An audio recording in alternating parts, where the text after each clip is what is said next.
korban perundungan anak, memang selalu akan ada korban, dan ini yang sebenarnya kita lihat selama ini luput dari perhatian para guru di sekolah. Jadi kalau misalnya anak-anak tuh makin parah dalam hal perundungan anak, yaitu karena kegagalan para orang tua juga dalam mendidik mereka,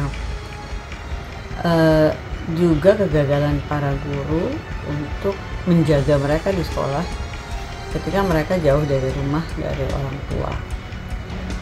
Nah, di sini memang kalau menggantungkan diri pada guru BK tentunya nggak mungkin, tapi guru wali kelas harusnya difungsikan kembali seperti zaman dulu. Ya, dan justru ketika istirahat bermain, itu harus ada guru yang patroli dari waktu ke waktu, karena perundungan biasanya terjadi ketika mereka istirahat gitu. Dan memang perundungan ini makin parah sampai pada akibat kematian. Ya, dan ini juga terjadi di sebuah SMP kalau nggak salah. Oh maaf, di masjid malah ya. Anak ini sedang istirahat dan akhirnya dipukuli oleh remaja-remaja yang lain di masjid sampai meninggal. Ironisnya adalah dia dibully dan dirundung di masjid, dan ini baru saja terjadi. Insiden tersebut, data terakhir saya belum tahu, tapi setiap hari, kalau dulu setiap bulan, setiap minggu, sekarang setiap hari kita mendengar adanya korban perundungan. Yang tadi saya sebut, yang sampai meninggal, ternyata anak yatim piatu yang terjadinya justru di masjid. Itu menurut saya udah parah banget. Ya, jadi perundungan nggak lihat tempat, dimanapun bisa terjadi. Dan anak-anak yang memang pribadiannya lemah, pendiam ya, dan cenderung ingin sendiri, itu ya ada aja selalu dari zaman dulu. Tapi bukan berarti mereka layak dibully oleh orang-orang lain. Pertanyaan ketiga, apakah psikis dari anak korban perundungan bisa kembali pulih dan kembali bersosialisasi kepada orang-orang di sekitarnya? Sangat tergantung seberapa parah perundungan itu terjadi. Ya, yang kita lihat kasus Timothy yang diunut, ya bahkan nekat bunuh diri. Ya, bunuh diri itu berarti keinginan sendiri ya, bukan karena dia dibunuh gitu. Tapi yang terjadi di masjid yang baru-baru ini itu adalah dia dirundung sampai dia meninggal ya, karena memang parah gitu.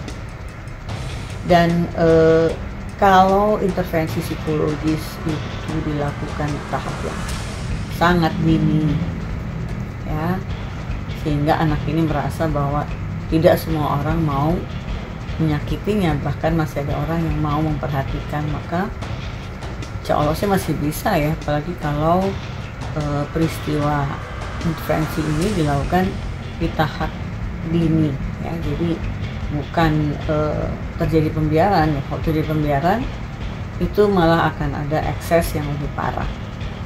Sudah sering saya katakan ya, bahwa seperti di luar negeri itu selalu diingatkan bahwa anak tidak boleh ditinggal tanpa pengawasan ya.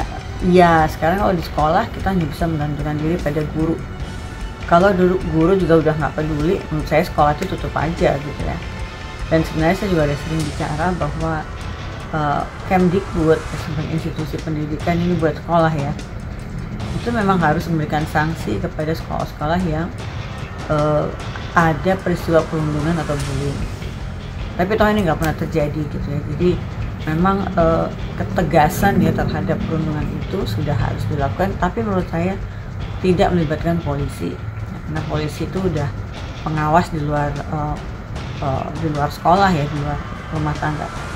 Nah, jadi kepada para orang tua, cobalah lihat anak-anak gitu ya, karena mereka menjadi pembuli atau perundung itu juga karena mereka kekurangan perhatian di rumah. Jadi kita nggak bisa menyalahkan juga anak-anak yang membuli itu ansih satu-satunya hanya mereka, nggak bisa, mereka juga gara-gara sesuatu gitu ya. Dan dari banyak penelitian, dari banyak observasi atau kasus-kasus, mereka yang menjadi pembuli itu ternyata juga karena kekurangan perhatian juga di rumah. Jadi kekesalan mereka itu mereka lampiaskan ke dalam ngebully anak-anak yang lebih lemah dari mereka. Ya sebenarnya juga cari perhatian dari orang-orang yang mereka harapkan memberi perhatian gitu ya. Dan saya cuma mau mengingatkan bahwa ke depan akan ada kasus lain lagi dan pasti sampai pada kematian. Saya nggak tahu lagi harus bicara seperti apa kepada pemerintah, karena kebijakan publik hanya pada pemerintah, bukan pada mereka-mereka yang bergerak di ranah lapangan ya, kayak psikolog, konselor, guru, orang tua ya. Itu benar-benar harus pemerintah punya kebijakan yang lebih tegas dan tidak melibatkan aparat ya, tentunya enggak ya. Karena pada dasarnya anak-anak yang merundung ini juga mereka butuh diberi perhatian, bukan hanya korban.